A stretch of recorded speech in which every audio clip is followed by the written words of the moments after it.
Tu es donc sans excuse, peu importe qui tu es. Tu juges les autres, mais tu fais comme eux. Alors, en jugeant, c'est toi-même que tu condamnes. Oui, nous le savons, Dieu juge avec vérité ceux qui agissent ainsi. Toi, tu juges ceux qui font ces choses-là, mais tu fais comme eux. À ton avis, est-ce que tu vas échapper au jugement de Dieu? Dieu est très bon, très patient. Il sait attendre. Est-ce que tu t'en moques? Cette bonté de Dieu te pousse à changer ta vie. Tu ne le sais donc pas? Tu refuses de comprendre. Tu ne veux pas changer. C'est pourquoi tu prépares contre toi une grande colère pour le jour de la colère. Ce jour-là, Dieu va montrer qu'il juge les gens avec justice. Il récompensera chacun selon ses actes. Ceux qui cherchent toujours à faire le bien pour obtenir la gloire, l'honneur et la vie qui ne finit pas, à ceux-là, Dieu donnera de vivre avec lui pour toujours.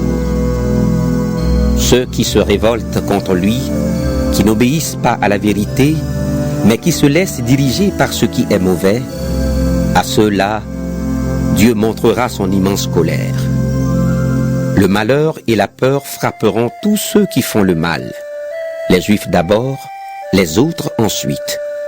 Au contraire, Dieu donnera la gloire, l'honneur et la paix à tous ceux qui font le bien, aux Juifs d'abord, aux autres ensuite. En effet, Dieu ne fait pas de différence entre les gens. Tous ceux qui font des péchés sans connaître la loi de Moïse mourront aussi, même s'ils n'ont pas cette loi. Mais tous ceux qui font des péchés en connaissant la loi de Moïse seront jugés par cette loi. Ceux qui se contentent d'écouter la loi de Moïse ne sont pas justes aux yeux de Dieu, mais Dieu rendra justes ceux qui obéissent à cette loi. Ceux qui ne sont pas juifs ne connaissent pas la loi de Moïse. Pourtant, certains font naturellement ce que cette loi commande. Ces gens-là n'ont pas la loi, ils sont une loi pour eux-mêmes. Par là, ils montrent une chose. Les actes que la loi demande sont écrits dans leur cœur.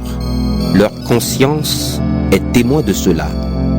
Et le fait qu'ils sont capables tantôt de s'accuser de leurs fautes, tantôt de se défendre, le prouve également. On le verra bien le jour du jugement. Selon la bonne nouvelle que j'annonce, ce jour-là, Dieu jugera par Jésus-Christ tout ce qui est caché dans la vie des gens. Toi qui portes le nom de Juif, tu t'appuies sur la loi et tu es fier de ton Dieu. Tu connais sa volonté et avec l'aide de la loi, tu es capable de choisir ce qui est bien. Tu es sûr d'être le guide des aveugles, la lumière de ceux qui sont dans la nuit, le professeur des ignorants, le maître des petits. Oui, tu es sûr que la loi te présente parfaitement la connaissance et la vérité. Eh bien, toi qui enseignes les autres, tu ne t'enseignes pas toi-même. Tu recommandes de ne pas voler, mais tu voles. Tu interdis l'adultère, mais toi tu le fais. Tu détestes les faux dieux, mais tu voles ce qui est dans leur temple. Tu es fier d'avoir la loi, mais tu n'obéis pas à la loi, et par là, tu enlèves à Dieu son honneur. En effet, dans les livres saints, on lit: À cause de vous, ceux qui ne sont pas juifs insultent le nom de Dieu. C'est vrai, quand tu fais ce que la loi demande, la circoncision est utile. Mais quand tu n'obéis pas à la loi, même si tu es circoncis, tu es comme un homme qui n'est pas circoncis.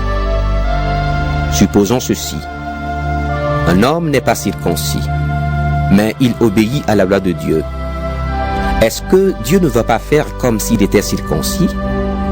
Cet homme-là n'est pas circoncis dans son corps, mais il obéit à la loi. Eh bien, c'est lui qui te jugera, toi qui n'obéis pas à la loi. Et pourtant, tu as la loi écrite et la circoncision. Non, le vrai juif, ce n'est pas celui qui se conduit extérieurement comme un juif, et la vraie circoncision, ce n'est pas la marque faite sur le corps. Le vrai juif, c'est celui qui est juif au-dedans. Et la vraie circoncision, c'est celle du cœur. Elle vient de l'Esprit de Dieu et non de la loi écrite. Le vrai juif ne reçoit pas sa louange des gens. Il la reçoit de Dieu. Chapitre 3.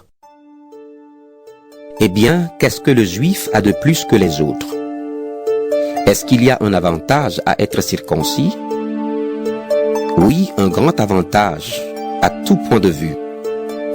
D'abord, c'est aux Juifs que Dieu a confié ses paroles. Mais alors, si certains Juifs n'ont pas été fidèles, est-ce que cela va empêcher Dieu d'être fidèle? Sûrement pas.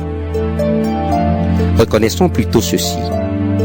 Dieu dit la vérité, et tous les êtres humains sont menteurs. En effet, les livres saints disent en parlant de Dieu: On doit te reconnaître juste dans tes paroles. Et si on te juge, tu dois gagner ton procès. Mais si le mal que nous faisons sert à montrer que Dieu est juste, que dire? Est-ce que Dieu n'est pas injuste quand il nous frappe de sa colère? Ici, je parle comme tout le monde. Sûrement pas. En effet, si Dieu était injuste, comment pourrait-il juger le monde? Mais si, par mon mensonge, la vérité de Dieu apparaît plus clairement pour sa gloire, alors pourquoi est-ce que moi, je suis encore condamné comme pécheur? Certains nous insultent, et ces gens-là méritent d'être condamnés. Ils nous accusent de dire: faisons le mal pour qu'il en sorte du bien. Alors pourquoi ne pas faire ce mal? Mais quoi? Est-ce que nous, les Juifs, nous sommes au-dessus des autres? Pas du tout. J'ai déjà montré une chose. Les Juifs et ceux qui ne sont pas Juifs sont tous sous le pouvoir du péché. Dans les livres saints, on lit: Aucun être humain n'est juste, même pas un seul. Personne n'est intelligent. Personne ne cherche Dieu. Tous ont quitté le bon chemin. Ils sont tous corrompus. Personne ne fait le bien, même pas un seul. Leur gorge est comme une tombe ouverte.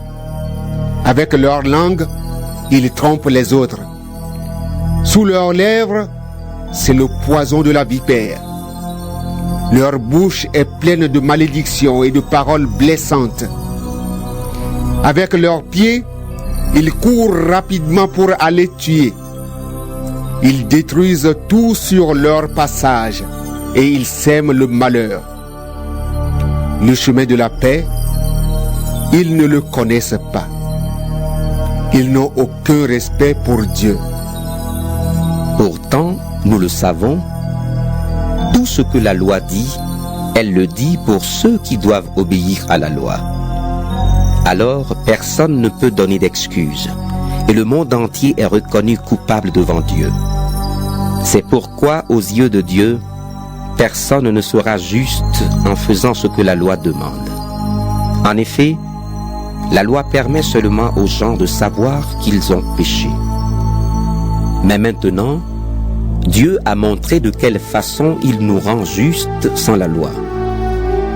La loi de Moïse elle-même et les prophètes prouvent cela. Dieu rend justes les êtres humains par leur foi en Jésus-Christ. Il le fait pour tous ceux qui croient au Christ parce qu'il n'y a pas de différence entre eux. Tous ont péché et tous sont privés de la gloire de Dieu. Mais dans sa bonté, Dieu les rend justes gratuitement par Jésus-Christ qui les libère du péché.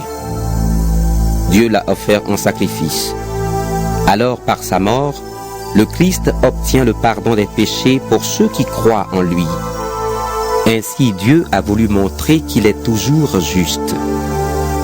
Il l'était autrefois quand il a été patient et n'a pas puni les péchés des êtres humains.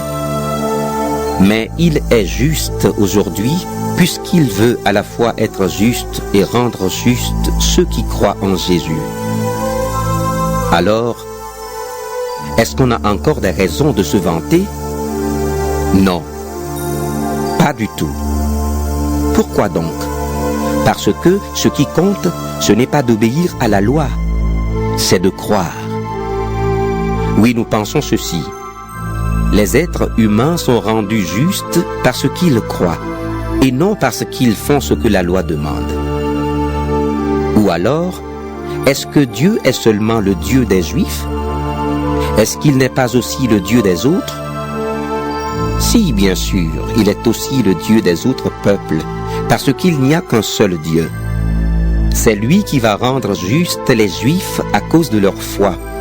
C'est lui aussi qui va rendre justes les autres peuples à cause de leur foi. Donc, quand nous croyons, est-ce que nous rendons la loi inutile? Sûrement pas. Au contraire, nous donnons à la loi toute sa valeur. Chapitre 4. Maintenant, qu'est-ce que nous allons dire sur Abraham, notre ancêtre? Qu'est-ce qu'il a obtenu par lui-même? Si Abraham a été reconnu comme juste à cause de ce qu'il a fait, il peut se vanter, mais pas devant Dieu. En effet, dans les livres saints, qu'est-ce qu'on dit? Abraham a cru en Dieu. Alors Dieu l'a reconnu comme juste en tenant compte de sa foi. Quand quelqu'un travaille, on le paie. Ce salaire n'est pas un cadeau, mais c'est quelque chose qu'on lui doit. Au contraire, quelqu'un ne fait rien de spécial, mais il croit en celui qui rend juste le pécheur. Cette personne, Dieu la reconnaît comme juste parce qu'il tient compte de sa foi. Et David chante son bonheur, le bonheur de celui que Dieu reconnaît comme juste sans tenir compte de ses actes. Voici des gens heureux. Dieu a enlevé leurs fautes. Il a pardonné leurs péchés. Voici l'homme heureux. Le Seigneur ne tient pas compte de sa faute. Est-ce que ce bonheur est seulement pour les Juifs? Ou bien est-ce qu'il est aussi pour les autres peuples? Nous avons dit, Abraham a cru en Dieu, alors Dieu l'a reconnu comme juste en tenant compte de sa foi. Mais quand Dieu l'a-t-il reconnu comme juste? Après sa circoncision ou avant? Non, pas après, mais avant. Avant d'être circoncis, Abraham était juste parce qu'il croyait en Dieu. Ensuite seulement, il a reçu le signe de la circoncision. Cette marque montrait que Dieu le reconnaissait comme juste à cause de sa foi. De cette façon, Abraham est devenu le père de tous ceux qui croient en Dieu, même s'ils ne sont pas circoncis. Ceux-là, Dieu les reconnaît comme justes. Abraham est devenu aussi le père des circoncis. Je veux parler de ceux qui ne sont pas seulement circoncis dans leur corps, mais qui suivent en même temps l'exemple de notre père Abraham. Lui, il a cru en Dieu avant d'être circoncis. Dieu a promis à Abraham et à ceux qui allaient naître de lui qu'il recevrait le monde. Mais cette promesse, Dieu ne l'a pas faite parce qu'Abraham a obéi à la loi. Il l'a faite parce qu'il a reconnu Abraham comme juste à cause de sa foi. Si les biens promis étaient seulement pour ceux qui obéissent à la loi, la foi ne servirait à rien et la promesse de Dieu n'aurait plus de valeur. En effet, la loi produit la colère de Dieu, mais quand il n'y a pas de loi, on ne peut pas désobéir à la loi. Pour cette raison, c'est en croyant qu'on reçoit les biens promis, et c'est vraiment un don gratuit. Alors la promesse est valable pour tous ceux qui sont nés d'Abraham. Elle est valable non seulement pour ceux qui sont soumis à la loi, mais également pour ceux qui croient comme Abraham, notre Père à tous. Oui, les livres saints le disent. J'ai fait de toi le père de beaucoup de peuples. Abraham est notre Père devant Dieu, en qui il a cru.